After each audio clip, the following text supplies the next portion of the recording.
MDfashionco podcast, truth seeking. I don't know why Australian property investors think that this is going to be a long-term store of wealth. The entire system is propped up by policy. The policy can change when a millennial gets into power and just changes it so houses are hyper abundant, right?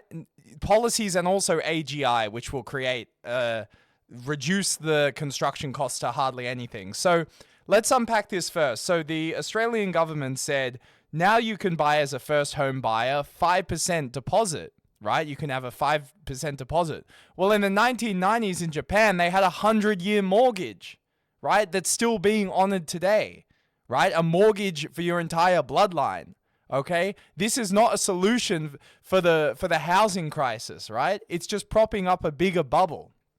And what? So people become more of slaves for a longer amount of time? Eventually, society would be imbalanced as a result of that, right? Because people are more and more slaves to their mortgage. They can't find a house. So look, I think if you're investing in property, you think land is so scarce, they're not making any more land. Well, they are making more land, right? As the cities become bigger and bigger, right? They just convert more farmland to actual land. So yeah, the whole system is a Ponzi scheme, essentially, right? It's just propping up so the boomers don't lose the value in their home, right? But the issue is the generations are paying for it. So it's modern day slavery. These are radical ideas. I think if you're investing in Australian property long term, right? I'm talking like decades.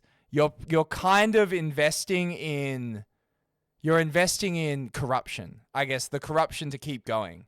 And I have to believe that the corruption will eventually stop. So what do you think about the Australian property market? Is it is it just propped up by policy? Is it just a bunch of people who own property making the rules to try and keep the value of their properties up while the rest of the society takes the brute force of it, right? The brute force meaning, do they just work harder? The Australian property market is a bunch of people who climbed on the roof with a ladder, pulled up the ladder and said, jump higher.